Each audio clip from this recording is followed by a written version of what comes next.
Hello,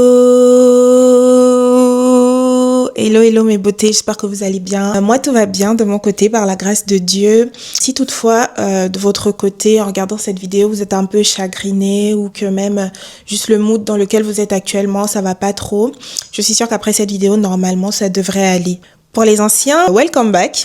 Et pour les nouveaux, bienvenue sur ma chaîne. Je m'appelle Lisa, j'ai 28 ans, donc je suis gabonaise et je suis maman d'un petit garçon, un petit chaton de 3 ans. Ici sur ma chaîne, normalement, c'est la joie, la positivité, l'amour, la bienveillance, le respect, c'est votre safe place. Je vais pas trop tarder sur l'entrée là, on va passer vraiment au vif du sujet parce que c'est ma première vidéo de 2026 et j'ai beaucoup de choses à dire.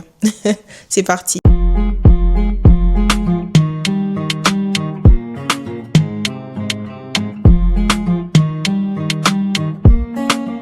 Étant donné que c'est ma première vidéo de 2026, je vais commencer cette vidéo en vous souhaitant mes meilleurs vœux. Vraiment, tout ce que vous avez écrit sur le papier et dans le cœur se réalise. Que le Seigneur vraiment vous localise cette année, personnellement, qui vous distingue parmi des groupes, qui vous accorde vraiment au-delà de ce que vous espérez. Vous savez, quand l'année finit, tout le monde met des statuts, tout le monde commente un peu l'année qui vient de finir, etc. Et là, pour 2025, j'ai vu un peu que la majorité des personnes que je suivais, ou du moins qui s'affichaient sur mon fil d'actualité, disaient que leur année 2025 avait été pourrie, que l'année 2025, vivement qu'elle se termine, vivement que voilà qu'on l'oublie, etc. Et pour une fois, en fait, je me suis pas sentie concernée par la majorité. En lisant les statuts, je me suis quand même dit... Je ressens pas la même chose en fait. Genre pour moi 2025, ça a été une année plutôt positive. Si c'est le cas pour toi aussi là qui me regarde, essaye un peu de me mettre ça en commentaire pour que je sache un peu parce que j'ai vu beaucoup de négativité. 2025 n'a pas forcément été une année facile, mais ça a été une année pour laquelle à la fin, je tire un bilan positif. Je savoure en fait la fin de l'année comme... Je n'ai jamais savouré la fin d'une année. Je pense que c'est plus pour ça que ça me fait cet effet-là parce que durant les dernières années qui se sont écoulées, certes, il y avait des choses positives, mais je ressortais de ces années-là essoufflée en fait. C'était des années où je me suis dit vivement que ça termine. J'ai hâte d'oublier tous les souvenirs qui se sont faits là-bas. Et là, pour 2025, en fait, je me suis sentie légère. C'est le mot que je cherche. 2025, je me suis vraiment sentie légère à la fin de l'année. Je me suis dit, waouh, quelle belle année. Et donc, j'avais envie de partager ça avec vous, décortiquer un peu mon année 2025 parce que c'est une année qui mérite qu'on l'applaudisse pour moi. Et c'est une année qui mérite que je parle, que je libère la parole parce que c'est une année durant laquelle j'ai été vraiment alignée à mes valeurs, que j'ai pu toucher mes valeurs du doigt, mettre des mots dessus et être alignée avec ça véritablement. Et c'est une année durant laquelle j'ai donné sainement. Je sais pas comment, vraiment je sais pas si j'utilise les bons mots, mais j'ai donné sainement et j'ai apprécié en fait. Le courant que j'ai envie de donner à cette vidéo, c'est l'encouragement. L'encouragement à quelqu'un qui me regarde, qui se sent essoufflé, quelqu'un qui se sent stagné, j'ai envie de booster. Et pour ça, je pense que je vais vous relater un peu mon parcours de 2015 à 2025 parce que ça fait 10 ans. J'ai envie de vous parler de ces 10 dernières années qui n'ont pas forcément été des années toutes roses, mais qui ont été des années où j'ai véritablement appris. Je me suis battue avec l'ancienne moi. J'estime en fait que tu nais seul, tu vas mourir seul. Quand tu es dans la chambre, que tu dors, tu es seul, tu fermes tes yeux, tu es seul, c'est toi et ton Dieu. S'il y a quelqu'un que tu dois façonner, que tu dois travailler, à qui tu dois en vouloir quand ça ne va pas, que tu dois booster au maximum tous les jours, c'est toi. Tu dois travailler sur toi. Je savais déjà que j'étais une personne forte, une personne qui n'abandonne pas, etc.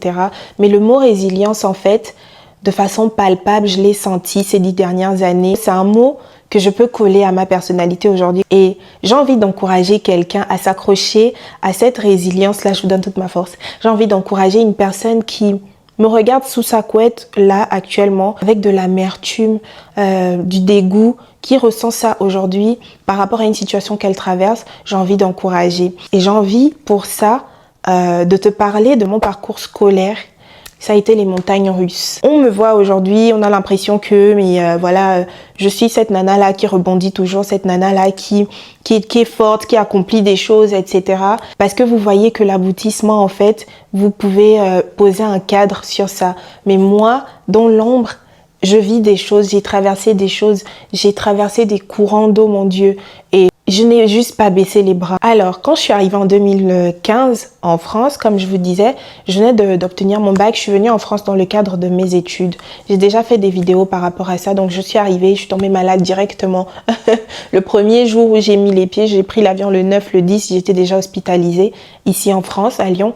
Aujourd'hui, je comprends que c'était l'annonce de mon parcours tumultueux. C'était l'annonce d'un parcours qui n'allait pas forcément être facile. Et aujourd'hui, j'en rigole. Mais quand je suis arrivée, c'était pas facile parce que j'avais 18 ans. J'étais pas encore une femme. J'avais pas encore les côtes assez solides. Je voyais juste la difficulté qui arrivait. Je me suis dit, mais Seigneur, c'est quoi ça et tout. Voilà, je me suis fait soigner, je me suis relevée. J'ai entamé ce pourquoi je suis arrivée en France. J'étais inscrite en partant du Gabon dans une école pour faire une formation de BTS notariat.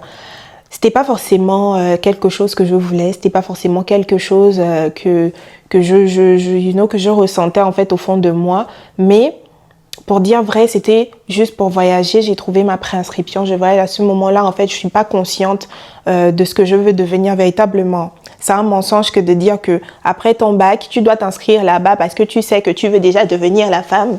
Non, c'est faux. Je pense que la majorité des personnes ici qui ont eu leur bac ne savent pas vraiment où elles veulent aller.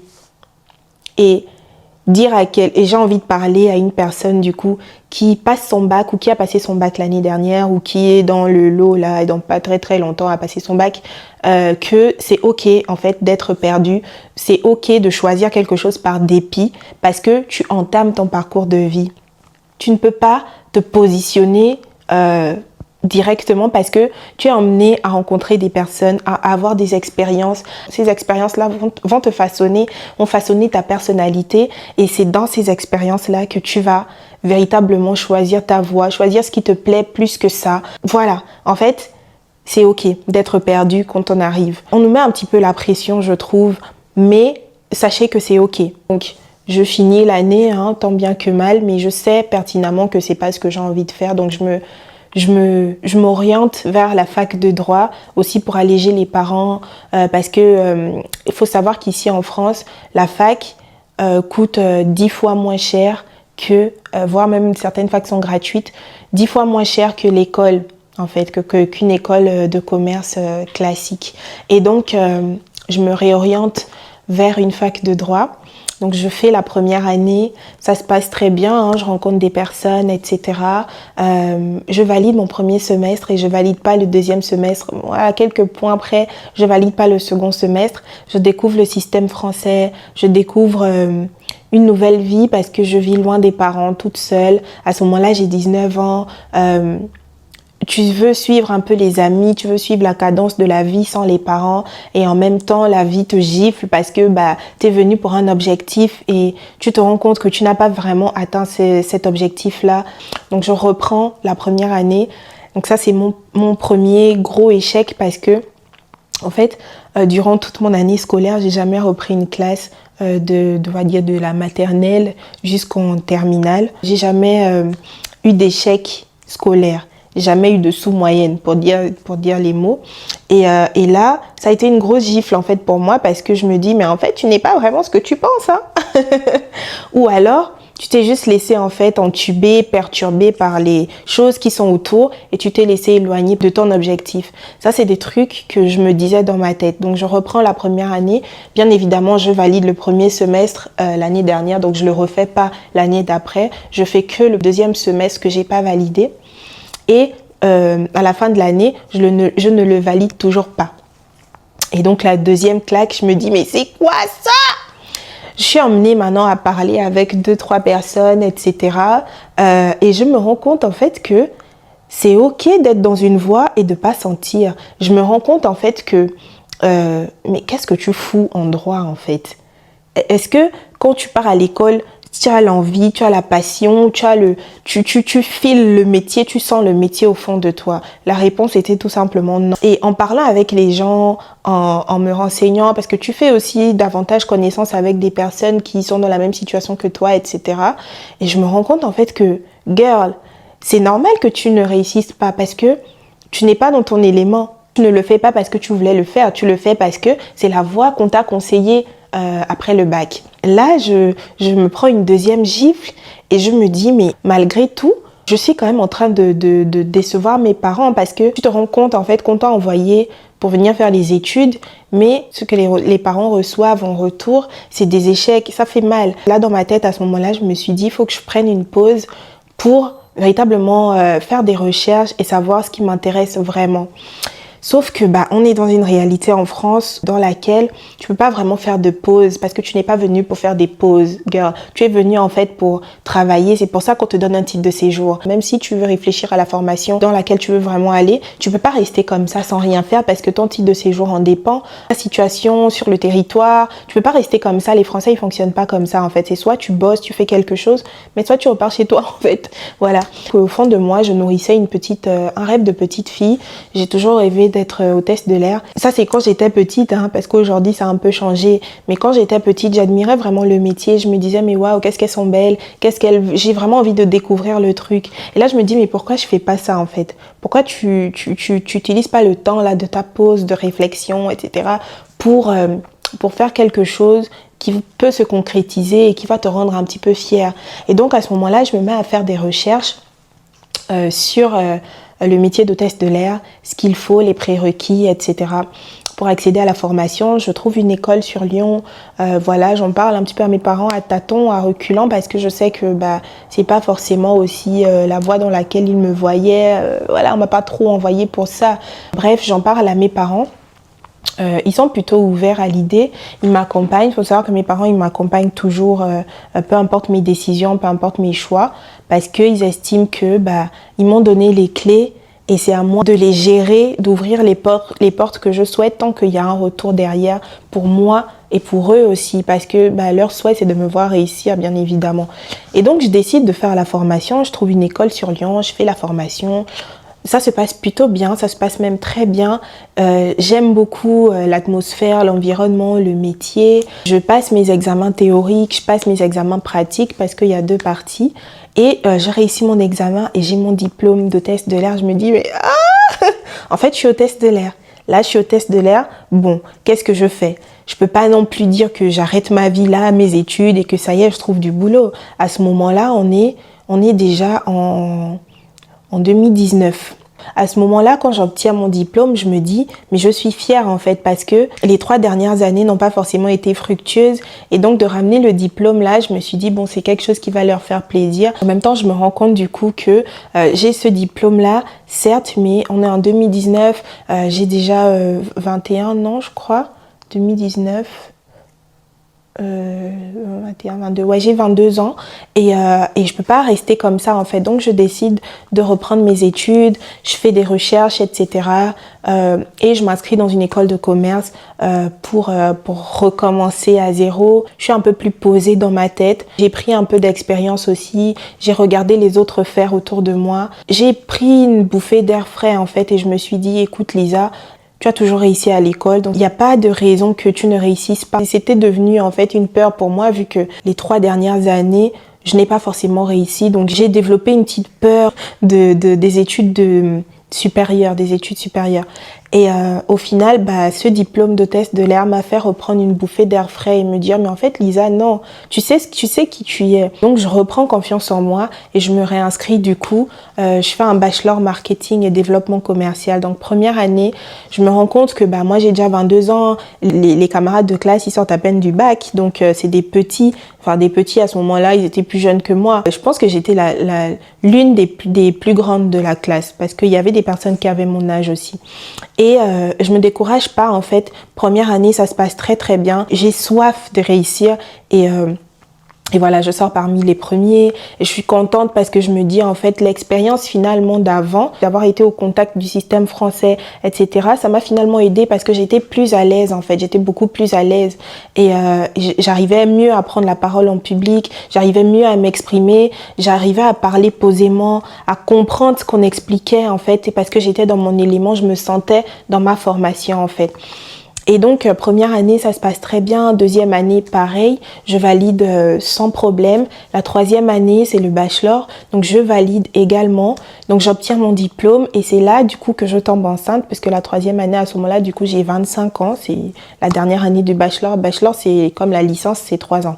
Et donc, je passe ma soutenance en étant enceinte. Je me rappelle très bien. Ça s'est très bien passé. J'ai pas fait de malaise. J'ai pas, voilà. Je valide, voilà. Mes parents, ils sont contents. C'est un deuxième pas qui est fait. Ils m'encouragent toujours, me lâchent toujours des mots d'encouragement. Je vous adore, mes parents, vraiment.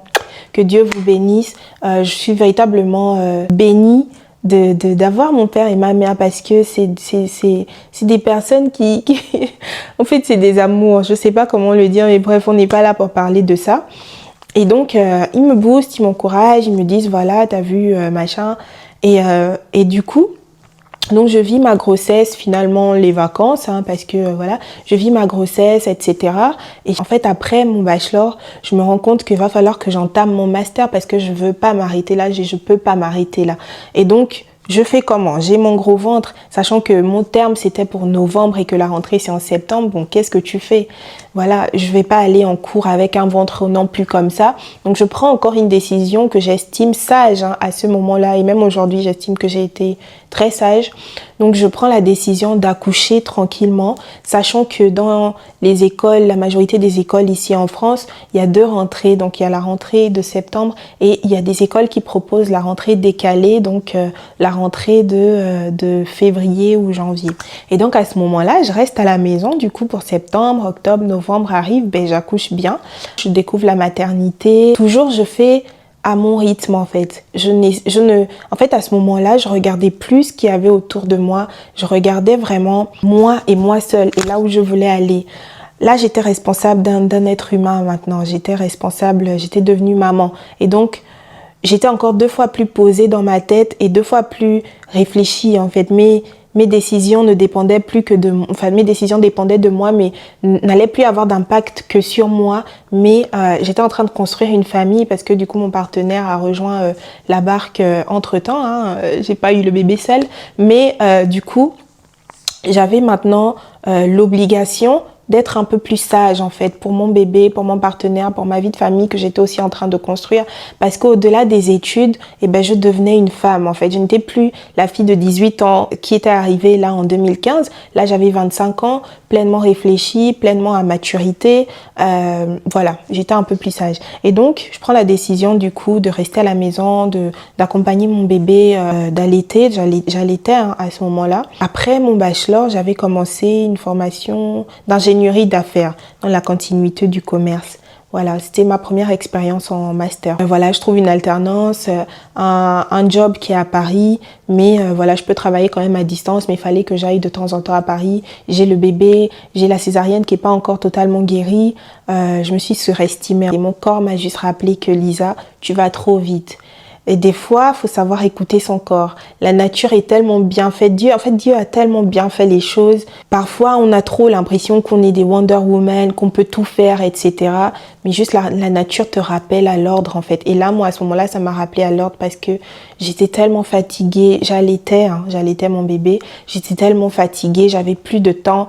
En fait, mon cerveau saturait. Là, je me suis dit, je vais aller à mon rythme, je vais essayer de suivre mon corps. Lisa, tu n'es en compétition avec personne, mon Dieu, ralentis.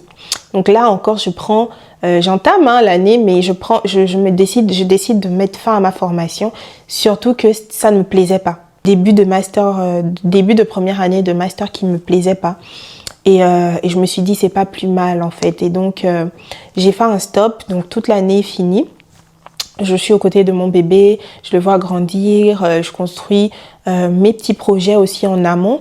Et dans ma tête, je nourris toujours l'envie de faire mon master, d'aller au bout de mes études. Et à ce moment-là, du coup, je fais des recherches et je découvre un petit peu plus ma personnalité. En même temps, entre le relationnel, etc., je découvre ma personnalité et je me rends compte en fait que je penche plus du côté des ressources humaines parce que le côté humain, là, c'est ce qui me correspond le plus, c'est ce qui me caractérise le plus. Le côté tranchant aussi, je suis très tranchante dans la vie, je suis très droite, directe, entière. Et je pense que c'est voilà, c'est une filière qui peut me correspondre d'après ce que je lis et d'après le retour d'expérience des gens. Et donc, je m'inscris pour l'année d'après en Master RH. À ce moment-là, mon bébé, il a 1 an déjà. L'année se passe très bien. Je commence le Master, je trouve mon alternance, Dieu merci. Toujours dans les allers-retours parce que je déménage sur Saint-Étienne. Mon école est dans une autre ville à côté de Lyon et mon travail est à Lyon. Donc, en fait, je fais un triangle et je suis épuisée, mais parce qu'en fait, je n'avais juste pas le choix, Je suis épuisée, mais je ne lâche pas, je n'abandonne pas. Je me dis, en fait, il faut que j'aille jusqu'au bout. Et là, je pense que j'étais déjà à 26 ans, ouais. J'ai déjà 26 ans et je me dis, je peux pas abandonner. Donc, l'année finie, je valide ma première année de Master RH. Mon alternance se passe très, très bien. Je suis dans une boîte qui vraiment pépite. Et du coup, la deuxième année arrive, dernière année d'études. Je redéménage sur Lyon. Donc, début 2025, du coup, j'ai déménagé sur Lyon. À ce moment-là, j'ai moins de fatigue parce que mon travail est à Lyon. Mon école est à Lyon parce que je fais un basculement du coup de mon école à Lyon. Mon école est sur Lyon, mon travail est sur Lyon, mon appartement est sur Lyon. Là, je suis un peu plus posée dans ma tête et en fait, je sens les choses s'aligner véritablement. Je regarde au ciel et je me dis, mais merci Seigneur parce que je vois le bout du tunnel. Là, je commençais à voir le bout du tunnel et c'est l'année qui vient de s'écrouler, les gars. Donc, je finis mon année, ça se passe très très bien. Je suis première de ma classe, donc voilà, je boucle la boucle en étant première de ma classe et en étant major de ma promotion. Est-ce que on peut véritablement prendre un petit temps pour applaudir pour moi, s'il vous plaît? Je suis major de ma promotion, guys. Après tout ce que j'ai traversé, après tout ce que j'ai vécu, après tous les chocs aussi que mon parcours scolaire m'a apporté, je ne pouvais pas en fait être plus gratifiée que ça, que d'être major de promotion. En fait, ça c'était vraiment la goutte d'eau qui est venue vraiment me surlever jusqu'au ciel. Je rends véritablement grâce à Dieu.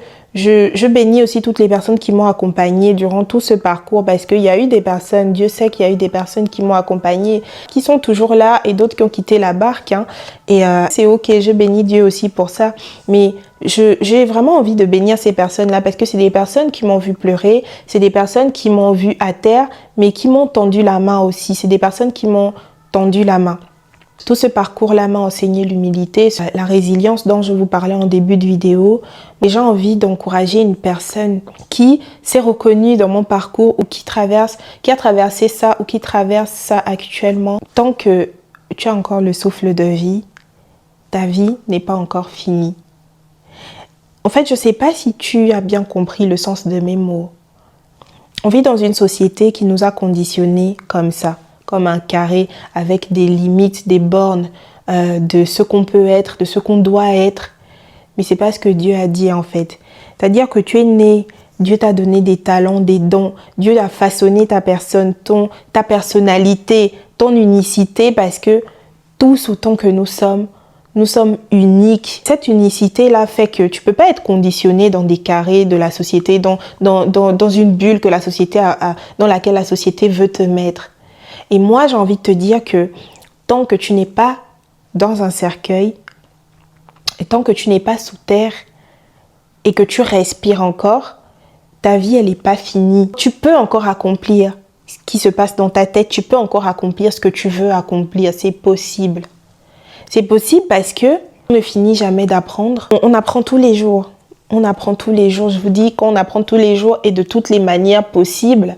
Même mon fils de 3 ans m'apprend des choses. C'est pour vous dire à quel point l'apprentissage n'a pas de limite en fait. Et l'apprentissage ne doit pas être borné dans les bulles de la société, carré, enfermé dans quelque chose. En fait, on apprend tous les jours. Et le fait d'apprendre tous les jours veut que, en fait, si tu as envie de poursuivre tes études, même à 30, 40 ans, tu le fais. Parce que c'est pour toi d'abord. L'apprentissage, c'est pour soi. Donc, j'ai envie de t'encourager à te lever de ta couette là. Lève-toi de ton lit, écris et prie. Ça va s'accomplir. Parce que c'est ce qu'il a dit dans sa parole, c'est ce qu'il a dit dans la Bible. Moi, je suis chrétienne et je crois véritablement en ce qui est écrit. dans le livre.